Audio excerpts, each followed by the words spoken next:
Hello everyone, मेरा नाम है अनुभव यादव। आप सभी का स्वागत है इस वीडियो लेक्चर में। हम लोग बात कर रहे थे गेट बी या फिर जिसका पहले नाम था सी 2020 के क्वेश्चन पेपर और उसके सॉल्यूशन के बारे में, साथ ही साथ उससे रिलेटेड कुछ फैक्ट के बारे में। इससे पहले हमने बात किया था क्वेश्चन 1 से लेकर 50 तक। आज हम लोग बात करेंगे 51 टू लेकर 60 तक। अगर आपने वो वीडियो नहीं देखा है पार्ट 1 पार्ट 2 वगैरह, तो आप इसका लिंक आपको डिस्क्रिप्शन में और ऊपर आई बटन में मिल जाएगा। चलिए देखते हैं पहला क्वेश्चन क्या कहता है। पहला क्वेश्चन है lactose is made up of glucose and galactose, glucose and maltose, 2 glucose units, 2 maltose units. ये बहुत ही आसान, आप अगर इसे लॉजिक से बनाइएगा तो बहुत आसानी से बन जाएगा। देखिए लैक्टोज क्या है, एक डाइसेक्राइड है। यहाँ पर देखिए माल्टोज भी डाइसेक्राइड और ये माल्टोज, तो ये दोनों तो ऐसे ही इलिमिनेट हो गया। अब बचा क्या आपके पास, दो ऑप्शन। तो कहता है 2 ग्लूकोज यूनिट और एक तो ग्लूकोज और एक ग्लैक्टोज। तो अगर आपने ऑप्शन 1 चुना है तो बिल्कुल सही, आपका राइट आंसर है। लैक्टोज क्या चीज़ से बना होता है, ग्लूकोज से और ग्लैक्टोज से मिलकर बना होता है। और किस फॉर्म में, तो वो बीटा 1,4 ग्लाइकोसाइडिक लिंकेज होता है। बीटा 1,4 ग्लाइकोसाइडिक लिंकेज के थ्रू जुड़ा होता है। चलिए देखते हैं इसके अलावा कुछ और जो कॉमन डाइसेक्राइड है वो किस फॉर्म में जुड़ा है और उसका मोनोमेरिक यूनिट क्या है। तो यहाँ पर सबसे पहला आपको दिख रहा होगा माल्टोज के बारे में बात करें। ये देखिए माल्टोज में 2 ग्लूकोज यूनिट होता है, लेकिन अंतर क्या होता है, एक तो अल्फा फॉर्म में होता है और दूसरा बीटा फॉर्म में होता है ना। तो आप लोग इसे कमेंट में बताइए कि इस तरह के आइसोमेरिज्म को क्या कहते हैं, जो एक फॉर्म में अल्फा और दूसरे फॉर्म में बीटा। क्या एनोमेरिक कहते हैं, एनोमेरिज्म, या फिर और क्या कहते हैं। तो केवल एक ही अंतर है कि ये क्या चीज़ से जुड़ा होता है, एक अल्फा और एक बीटा। ग्लाइकोसाइडिक लिंकेज क्या होता है, 1,4, ठीक बिल्कुल लैक्टोज की तरह। लेकिन यहाँ पर क्या है, अल्फा है और एक बीटा फॉर्म में है ना। देखिए सुक्रोज का मोनोमेरिक यूनिट क्या है, इसमें एक ग्लूकोज है और एक फ्रुक्टोज है। और ग्लाइकोसाइडिक लिंकेज क्या है, अल्फा 1 टू बीटा। ये ध्यान रखने बात की कई बार पूछा गया है एग्जाम में ना। हम लोग बढ़ते हैं अगले सवाल की तरफ। देखिए क्या कहता है, द राइबोसोमल सब यूनिट रिप्रेजेंट्स। क्या चीज़ को रिप्रेजेंट करता है एस से, 50S, 30S, 60S, 70S जो हम लोग बोलते हैं राइबोसोम के संदर्भ में, तो वो क्या चीज़ को रिप्रेजेंट करता है। The number of single standard ribosomal RNA, source organism, और दैट मीन्स कि ये आपका solubility of ribosomal proteins, differential sedimentation rates during centrifugation. इसका राइट आंसर जो होगा, या बिल्कुल सही आप लोगों ने सेलेक्ट किया है, right answer is option number D, differential sedimentation rates during centrifugation. ये देखिए इसके बारे में कुछ तथ्य दिया हुआ है। राइबोसोम को सबसे पहले किसने खोजा था, तो जॉर्ज पेलाडे ने। सबसे पहले किसने खोजा था, जॉर्ज पेलाडे ने खोजा था 1950 ईस्वी में। और राइबोसोम टर्म किसने दिया था, रिचर्ड बी रॉबर्ट्स ने इसे राइबोसोम नाम दिया था। एक तो बेसिक सी बात है कि राइबोसोम प्रोकैरियोट में, यूकैरियोट में क्या होगा और कैसा होता है, आप सभी को पता होगा, तो हम उस पर बात नहीं करेंगे। नाउ क्वेश्चन नंबर 53 देखिए क्या कहता है।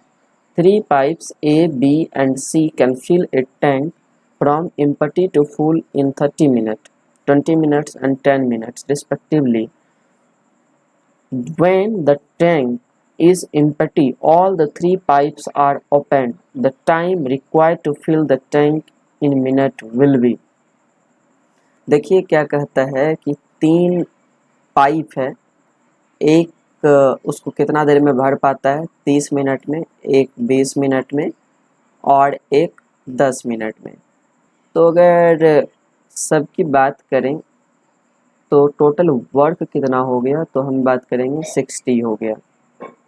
इस पाइप की इफिशिएंसी कितना हो गया भाई, 2, इसकी इफिशिएंसी कितना, 3, और इसका कितना, 10 में भर पाता है तो इसका 6 हो गया। तो अगर आप इफ़िशेंसी की बात करें तो ये कितना हो जाएगा, 6, ये 11 हो जाएगा। तो सिंपली यहाँ पर पूछ रहा है कि अगर हम तीनों को एक साथ खोल दें तो ये कितना देर में इसे फिल कर पाएगा। तो सिंपल ही है कि आपके पास कितना है, ये टोटल 8, ये टोटल पानी भरने के लिए आपको इतना समय की ज़रूरत होगा। और आपको अगर तीनों को मिला दीजिएगा तो कितना समय लेगा, तो ये इफ़िशेंसी है या इतना आदमी हो गया समझिए। तो सिंपल सी बात है, आपके ऑप्शन में ये देखिए ये दिया हुआ है 16/11। राइट आंसर जो होगा option number B. Now next question, it is given that 2 to the power 32 plus 1 is completely divisible by a whole number. Which of the following numbers completely divisible by this number? ये देखिए, इसे eliminate कर सकते हैं आप बहुत ही आसान तरीके से। कह रहा है कि ये नंबर इनमें से किस नंबर को पूर्णतः डिवाइड कर देगा। तो सिंपली बात है कि इससे जिसका भी पावर कम होगा तो उसको ये तो डिवाइड करेगा नहीं कम्प्लीटली, तो इसको आप ऐसे एलिमिनेट कर दीजिए, इसको भी ऐसे एलिमिनेट कर दीजिए। आपके पास बचा ये 2 ऑप्शन, कन्फ्यूजन जिसमें है। तो राइट आंसर क्या होगा इसका, ऑप्शन नंबर बी, इसे ये कम्प्लीटली डिवाइड कर देगा, है ना। ना देखिए अगला सवाल क्या कहता है, a boat can travel with a speed of 30 kilometre per hour 13 kilometre per hour in still water. If the speed of stream is 4 kilometre per hour, find the time taken by the boat to cover a distance of 68 kilometre. बहुत ही आसान सा सवाल। एक शांत पानी में नाव का जो स्पीड है वो कितना है, 13 किलोमीटर पर आवर, और स्ट्रीम का वो जो पानी का बहाव है ये 4 किलोमीटर पर घंटा है। तो कह रहा है जिधर पानी बह रहा है उधर जाने में से कितना देर लगेगा। तो सिंपली आप क्या कीजिएगा, इस दोनों को जोड़ दीजिए। 13 और 4 अगर आप जोड़ते हैं तो कितना होता है, 17। 17 को आप डिवाइड कर दीजिए इतना से, आपका टाइम निकल जाएगा। टाइम बराबर फार्मूला क्या होता है, टोटल डिस्टेंस बटे स्पीड। टोटल डिस्टेंस इतना है, स्पीड इतना। तो अगर आप सिंपली डिवाइड कीजिएगा तो राइट आंसर क्या आएगा, 4 घंटा लगेगा उसको, है ना। तो option number A is the right answer. Now देखिए क्या कहता है अगला question, genome of HIV is, genome कैसा होता है HIV का, double standard DNA, single standard DNA, single standard DNA, double standard RNA। क्या होगा इसका राइट आंसर, आप लोग चलिए बताइए। राइट आंसर जो है इसका बिल्कुल सही, option number B, single standard RNA virus होता है। ये ध्यान रखिएगा, आप लोगों ने इसे सही अटेम्प्ट किया होगा। इससे ये इसका एक स्ट्रक्चर है कोमल जीनोम का, ये ग्लाइकोप्रोटीन है जो इस तरह से कुछ दिखता है। ये देखिए ये RNA है, ये 2 कॉपीज होता है RNA का, ये ध्यान दीजिएगा। लेकिन ये सिंगल स्टैंडर्ड होता है, डबल स्टैंडर्ड नहीं होता है। कुछ और बातें RNA के बारे में, it is composed of 2 copies of positive sense. ये एक बहुत ही लाजवाब चीज़ यहाँ पर दिया हुआ है, positive sense, single standard RNA। इसका मतलब क्या होता है, पॉजिटिव स्ट्रैंड। हाँ चलिए देखते हैं।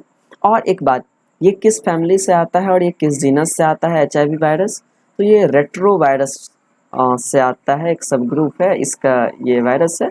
इसमें 2 होता है, HIV-1 और HIV-2। कुछ अंतर होता है, कुछ अफ्रीका में मिलता है, कुछ स्पेसिफिक रीजन में। तो हम लोग वो टाइप ABC पे नहीं जाएंगे, इसके मैकेनिज़्म क्या है, इफेडिंग मैकेनिज़्म वगैरह, ये कैसे डिडीज काउज करता है, ये एक अपने में कॉम्प्लेक्स विषय बन जाती है, एक जटिल, वो एक अलग प्रारूप है। यहाँ पर हम लोग उतना बात नहीं करेंगे। हम यहाँ पर एक चीज़ सीखेंगे, पॉजिटिव सेंस सिंगल स्टैंडर्ड क्या है। इस पॉइंट से कई बार कई एग्जाम में क्वेश्चन पूछा गया है। इफ़न IIT एग्जाम या फिर 2020 के CUCT एग्ज़ाम में भी इससे रिलेटेड क्वेश्चन था। देखिए क्या कहता है, जैसे सिंपली आप क्या लीजिए, एक DNA है आपके पास, ये DNA A T G और ये C, ये किस प्रारूप में है, 3 प्राइम है ये और ये 5 प्राइम है। और ये आपका 5 प्राइम और ये 3 प्राइम। तो याद रखिएगा इससे क्या बनेगा, आपका T बनेगा, A बनेगा और ये क्या बनेगा, C बनेगा और ये G बनेगा। ये आपका DNA है। अगर आप यहाँ पर एक बात ध्यान रखिएगा, हम यहाँ से थोड़ा सा कलर चेंज करते हैं, 1 मिनट। और वाह यार, कलर चेंज हो जाए कैसे, ओ ना। देखिए अगर इससे आपका RNA बनता है तो RNA क्या चीज़ ये बनाएगा, तो एडेनिन के जगह पर थायमिन नहीं, यहाँ पर यूरासिल आता है ना, और थायमिन के जगह पर क्या आएगा, एडेनिन आएगा, और ग्वानिन के जगह पर साइटोसिन, और साइटोसिन के जगह पर ग्वानिन आएगा।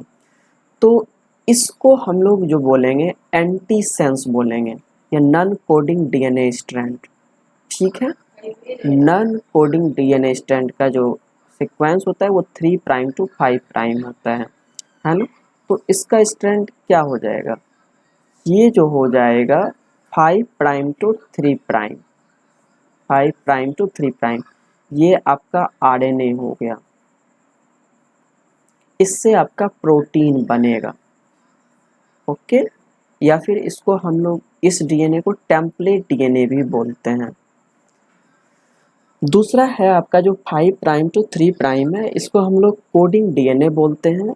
इससे जो आपका RNA बनेगा उसको हम लोग एंटी सेंस 1 मिनट, इससे जो आपका RNA बनेगा इस वाले से, दैट मीन्स AUG,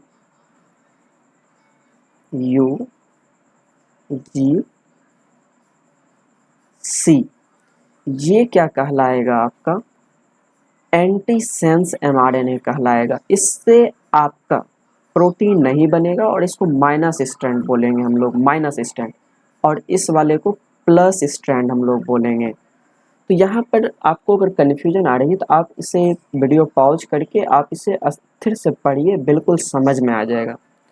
एक और क्वेश्चन एग्जाम में कुछ इस तरह से भी फ्रेम किया जा सकता है कि DNA का किस कौन सा प्राइम कोडिंग स्ट्रैंड है और नॉन कोडिंग स्ट्रैंड है। तो 3 प्राइम टू 5 प्राइम टेम्पलेट है, ये ध्यान रखिएगा, और 5 प्राइम टू 3 प्राइम को हम लोग ये क्या बोलेंगे, कोडिंग बोलेंगे, कोडिंग वाला स्ट्रैंड बोलेंगे, ये बात ध्यान रखिएगा, कोडिंग।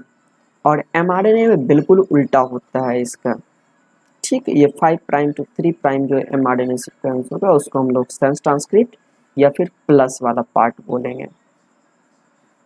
ओके, नाउ अब बढ़ते हैं। आई होप आपका ये कॉन्सेप्ट क्लियर हो गया होगा। अगर क्लियर नहीं होता है तो आप अस्थिर से इन्हें आप पढ़ें, बिल्कुल क्लियर होगा। नाउ अगला सवाल क्या करते हैं, विच of the following is a not a practical example of capillary action. Plugging a field helps retain moisture in it, spreading of water on the surface of table, spreading of nib in split of middle. Now the not a practical example of capillary action, capillary action का इनमें से कौन सा example नहीं है, तो right answer इसका क्या होगा, ऑप्शन नंबर ए, ये कैपिलरी एक्शन का एग्जाम्पल नहीं है। कैपिलरी एक्शन ये तो बिल्कुल सही है कि आप राइट कलम से लिख पाते हो, ठीक है, सरफेस वाटर भी ये कैपिलरी एक्शन का ही एग्जाम्पल है। ठीक है, आई होप क्लियर होगा।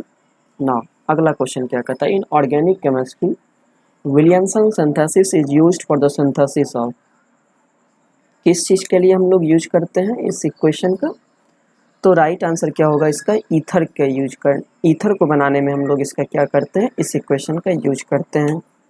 Now next question, the electric and magnetic field components of an electromagnetic wave are parallel to each other, parallel to the direction of propagation, perpendicular to the direction of propagation, independent of direction of propagation.